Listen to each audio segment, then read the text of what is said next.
All right, students, welcome to week 4. We are, after tonight's class, we will be 25% done with the semester. I want to go over a few things here before we get into the lecture. If you go to the course modules on your Canvas page, if you look at the bottom here, week 4 has been opened for you. It starts with our discussion board on the size of an atom. A lot of you have been participating in that, and I really appreciate it.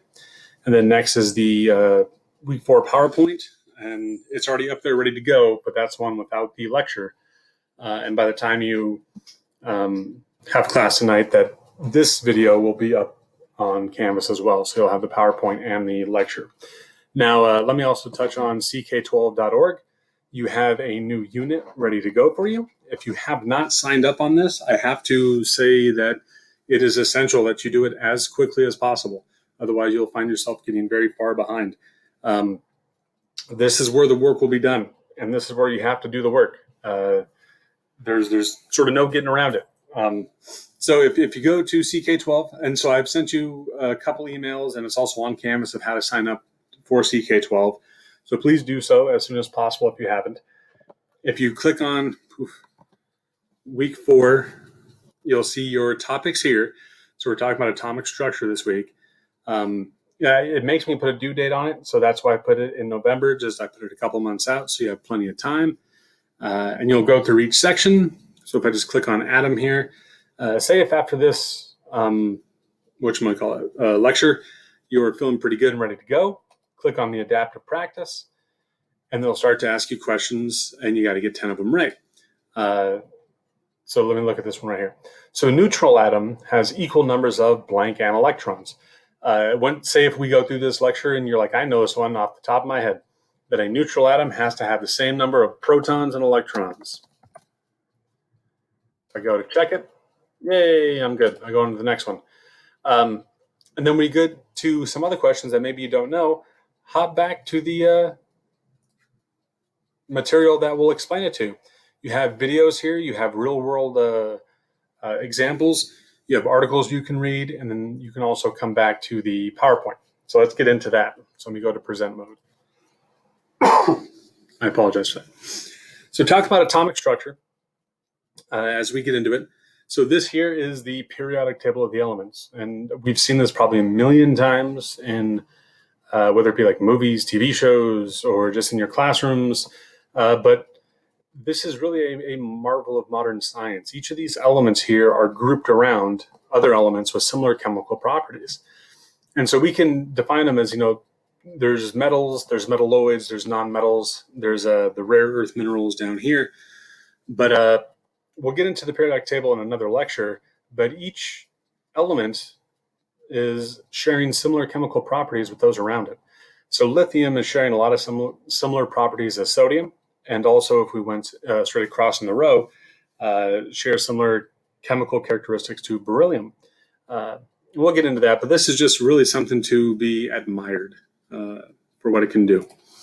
So if we just want to talk about an atom, so what an atom is, it's just the smallest particle of an element that has all the similar properties of that element.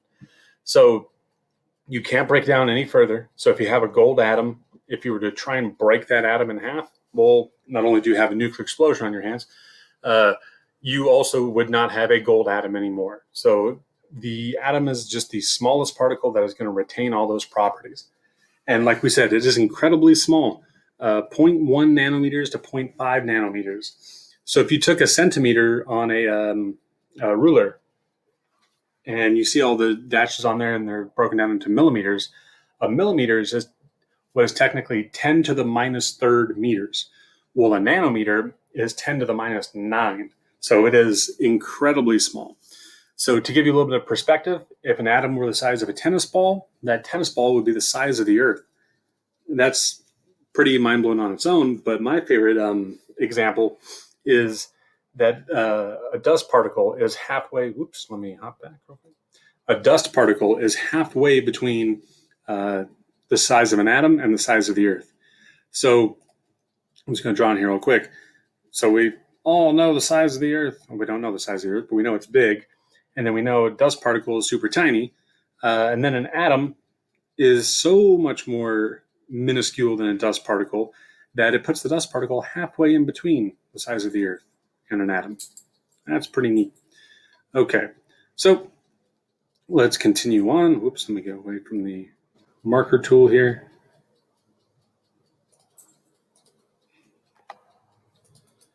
I can't seem to get away from the marker tool. This is not good.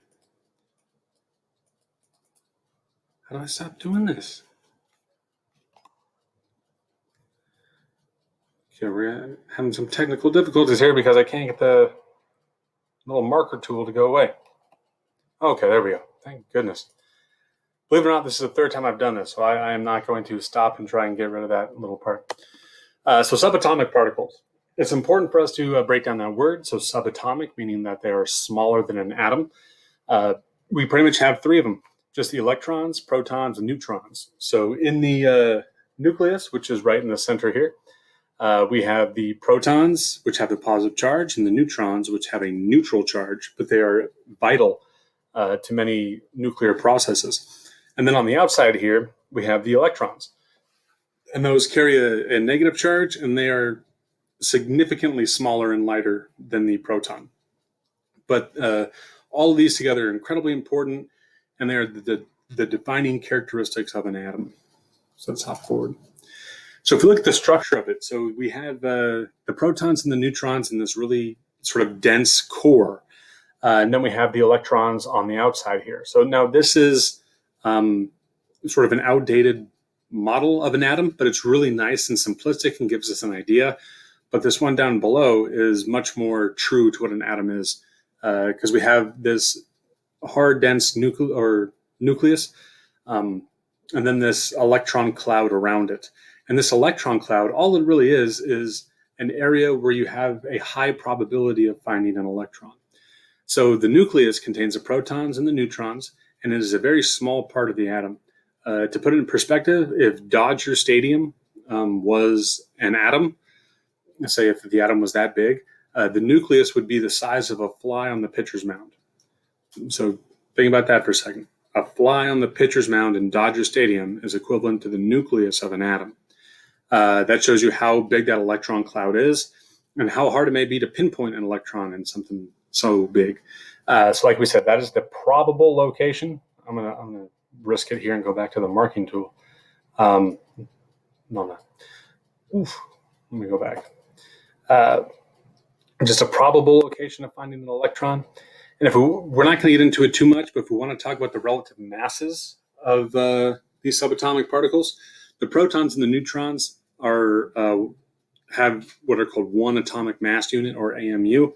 Electrons, like we said, are much lighter, 0.0005 atomic mass units. So incredibly light. And so when we talk about atomic weight, which we'll do in a later lecture, we usually omit the weight of the electrons. It's almost like if you weighed yourself and say like you came in at, 200 pounds and you wanted to weigh yourself again, but then a fly landed on your shoulder.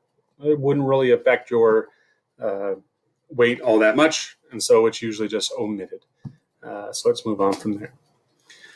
Some important terms that we will come across, that you will come across in your CK12 unit this week, is atomic number. And the atomic number is just the number of protons in an atom's nucleus, or in an atom's nucleus. The protons are kind of like the last name. It defines the atom. It determines the identity. And if you mess around with the number of protons, so if you took a proton out, or if you added a proton in, you have then changed the element. So like lithium, which is number 3 on the periodic table, it has 3 protons in its nucleus. If you took away one of those protons, it is no longer lithium. It is now helium, which only has 2 protons in its nucleus. If you popped in another proton there, it is no longer lithium. It is now beryllium. It has moved, changed identities because of the protons. So those are the identifying, the identifying subatomic particle. Now, the atomic mass, so we said in the nucleus there are protons and neutrons. Well, if we took the masses of the protons and we took the masses of the neutrons and we added them together, well, there's our atomic mass. We can change the number of neutrons and keep the same element, but we cannot change the number of protons, like we said before. So changing neutrons just makes it like a different variety. It's almost like if you had ice cream and you had vanilla, and then you had a vanilla bean. I don't know. It's just like the same thing, but you haven't changed it. To where if you change the proton, it'd be like going from vanilla to chocolate or vanilla to strawberry. That's how big of a difference those two are. Then lastly, we'll talk about an isotope.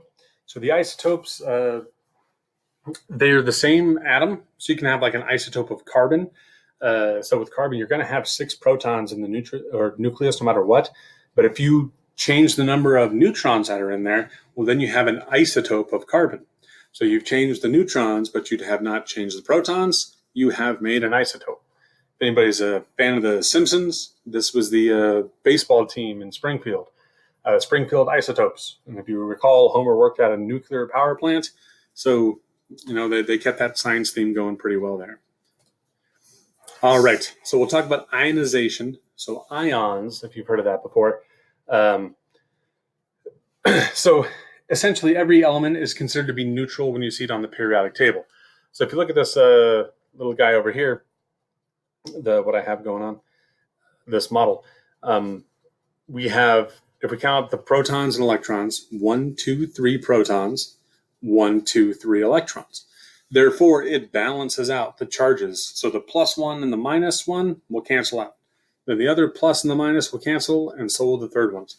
So when we say that elements on the periodic table are considered to be neutral, when you see them on the periodic table, whatever their atomic number is, that's the number of protons they have, that's the number of neutrons they would have. So with ionization, this is where a process where a neutral atom having no charge either gains or loses electrons. And when it gains or loses electrons, then it does develop a charge.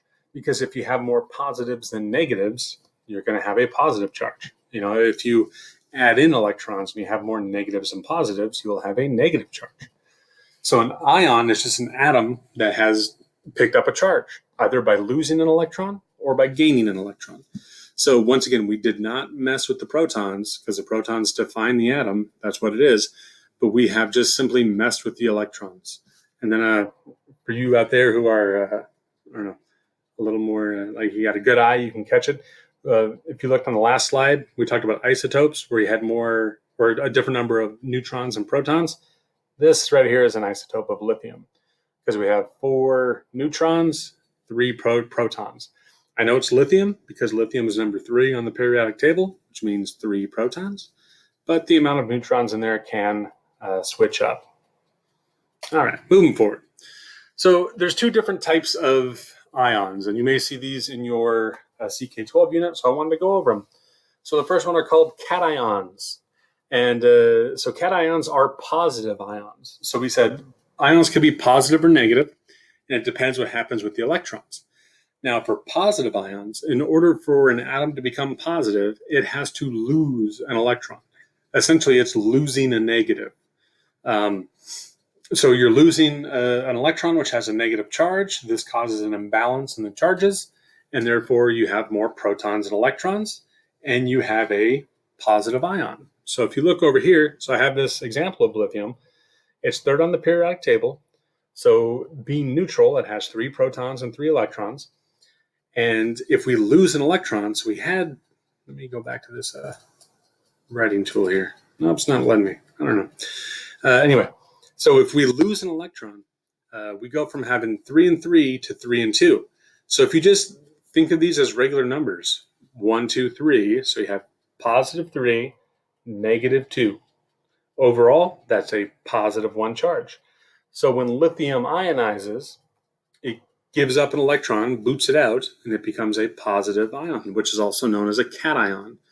A clever little device for remembering that is that cats have paws and cations are positive. Not too shabby, right? Way to remember some things. So let's now look at anions. And the clever little device for remembering this is what students tell me anyway, that it reminds them of onions, and onions make them cry, which is negative. Personally, I like onions, so it doesn't work for me. But anyway, so with cations, we said they booted out an electron and they became positive. So with anions, they bring in an electron and they become negative. So they gain electrons. So that gain of an electron adds an additional negative charge from the electron. And this creates, once again, an imbalance, but an imbalance in favor of the electrons. So if we look at fluorine, on the periodic table, it's number 9. So it's going to be neutral, which means it'll have 9 protons, 9 electrons. Fluorine has a tendency to pull in an extra electron. And once it pulls in an extra electron, which is negative, we now have 9 protons and 10 electrons. Same element because the protons stay the same.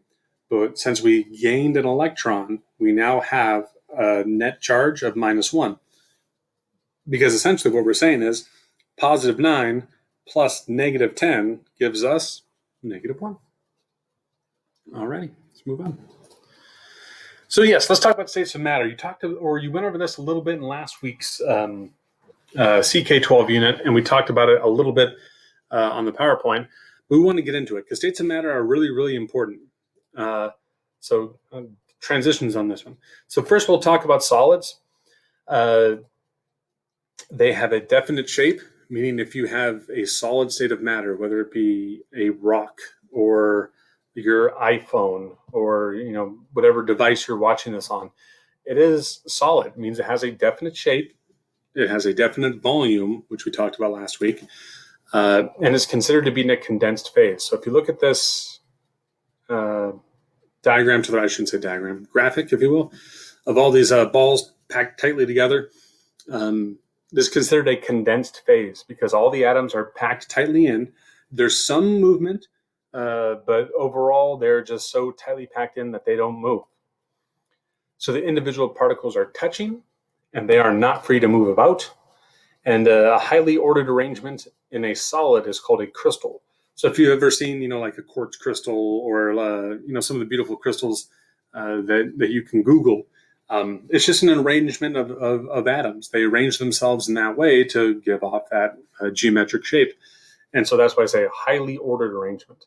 But once again, these are solids because they are packed in and they are not moving. That definite shape and volume is 2 identifying factors. So if we look at liquids, with liquids, they have a definite volume, which means if I have 10 milliliters of water in one glass and I pour it into a bowl, it's still 10 milliliters of water. I have not changed that volume at all.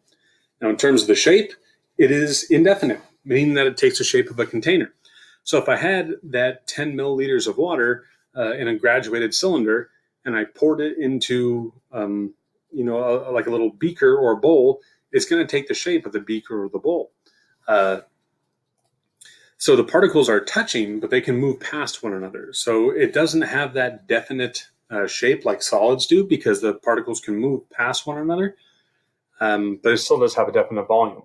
It is still considered to be a condensed phase because the particles are touching, but it is much more free to move about.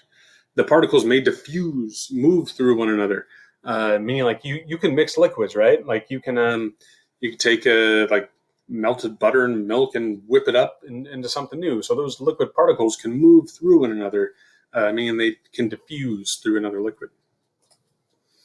All right, and then gases coming up at the very end here.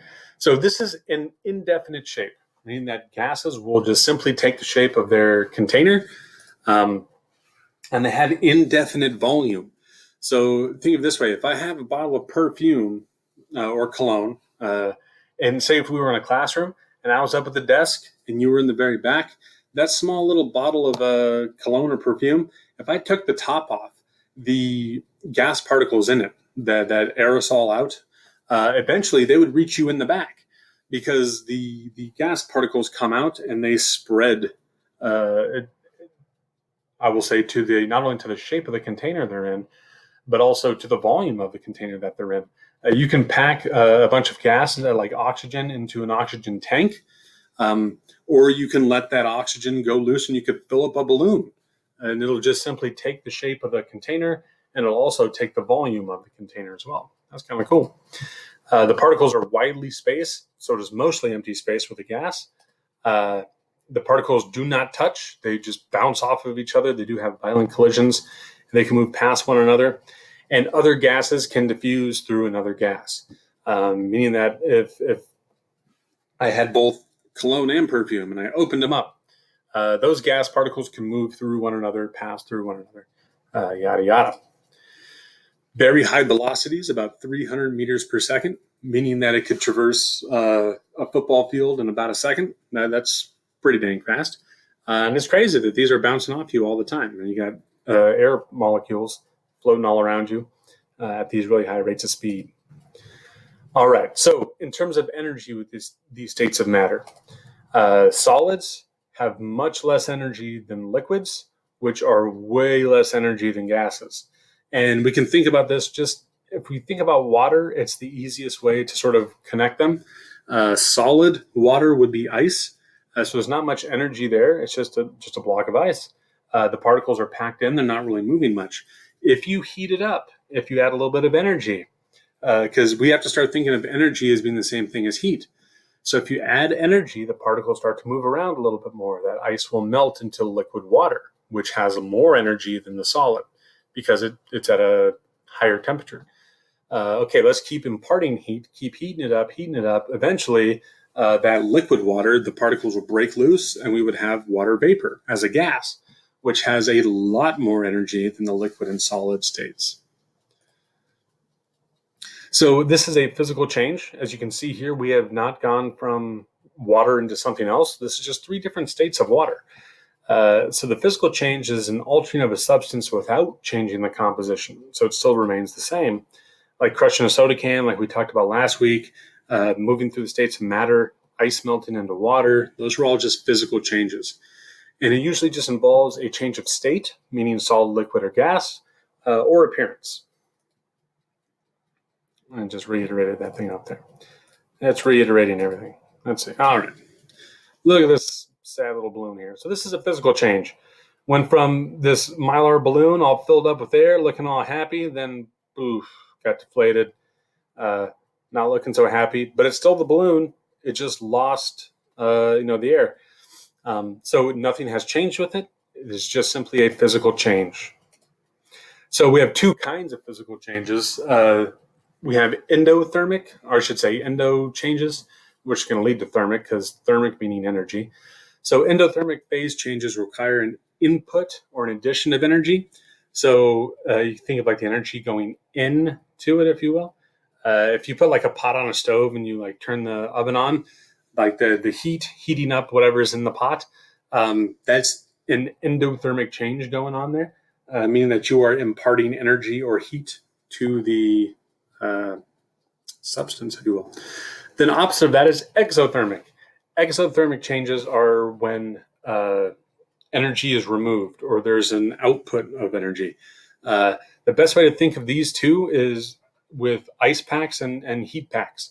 If you've ever had like a hot pack, to where like you crack it and then like it gets warm and you can put it on an injury, that's an exothermic change, because once the chemical reaction has gone on inside,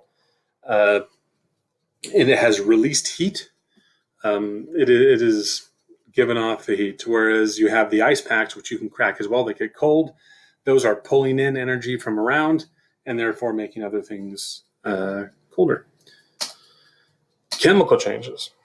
So this takes place during a chemical reaction. You see the RXN right there. Scientists love to abbreviate everything. So if you see RXN, start to think reaction. And this is one or more substances that change into another substance. The example I gave last week was like baking a cake. You can have the eggs, the sugar, the flour, the butter, and then you mix it all up and you bake it and you have a cake. You've made a whole new substance. You cannot identify the egg in there. You can't identify the flour in there. It has all worked together to make something new, and you can't reverse it. So you have made a whole new substance. So these changes always involve a change in energy. And so in order to do this, in order to make a new substance, you either have to input a lot of energy or take energy out. But so there's always that change in energy. And there are ways to identify if a chemical change has taken place. The formation of a gas, insert whatever joke you like there. But so if you mix 2 things and you see a gas form, like bubbles forming up, that's a good indication that there's a chemical change going on. The formation of a precipitate, which is a solid, we'll show like a little example later on, actually maybe next week. when you do what are called double replacement reactions in chemistry, you mix two liquids together and a solid falls out. And it sounds like magic, it really does, but it's just simply a chemical change. You've created a new substance. Color change, sometimes that can indicate a chemical change. I like to think of bananas in that case. If you have a nice yellow banana and then over the course of a few days it turns brown and gross, well, what has happened is it has oxidated and turned brown. So that color change is indicating that there is a chemical change going on. Odor formation. So if you, once again, like you can think of food this way, when like food starts to smell like rotten or gross, that's a chemical change taking place. It is transforming into something else that is not going to be delicious or make you feel very good. And then if energy is released, if it gives off heat or if it pulls in heat, that is an identifier of a chemical change. But we saw how that can also be related to physical changes as well. So chemical reaction. So you can click on this link. I'm not going to do it now because this video is already running kind of long. But there's some cool chemical reactions on there that I would highly recommend checking out. And this is something else we talked about last week, but we want to reiterate it because it's really important. So matter being anything that takes up space, mass being a coherent body of matter, we want to talk about the law of conservation of mass. So quantitatively defined as volume multiplied by density. So mass here, and you saw this last week, so it'll be a little bit of a just review here. Mass is density times volume. So the density times the volume will give you the mass. You can manipulate this around. We saw density being mass divided by volume. And so this is just a different way to express it. And so the law of conservation of mass goes back to the first law of thermodynamics, which says mass is not created nor destroyed in the course of an ordinary chemical reaction. So if mass is not created nor destroyed, it means that what you had before has to be equal to what you have after. So simplified, the amount of product, I shouldn't say product, the amount that you have before reaction has to be equal to the amount after the reaction.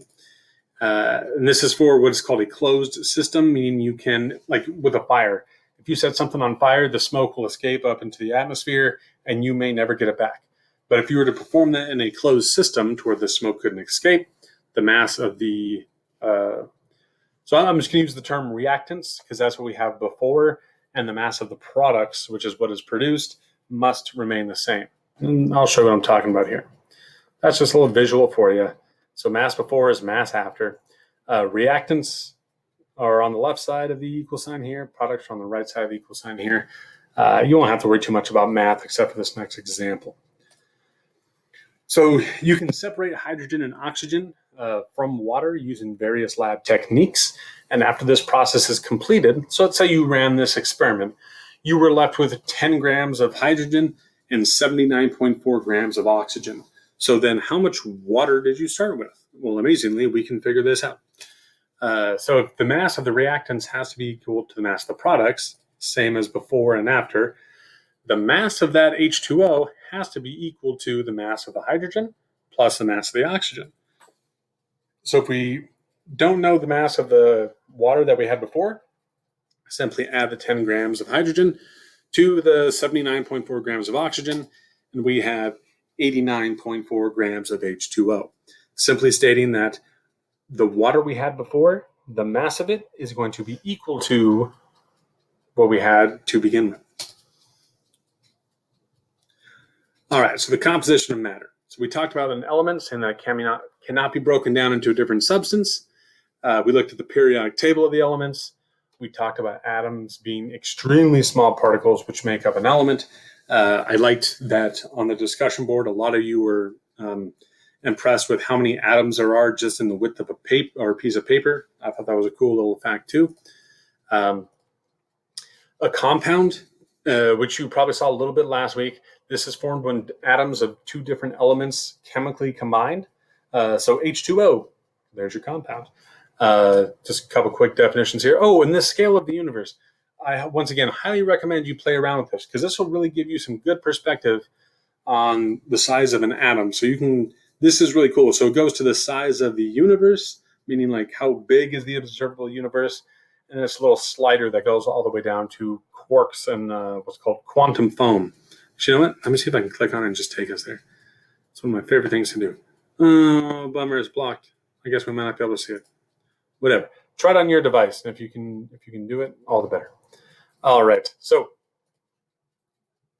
let me get back to here. Go back to my present mode.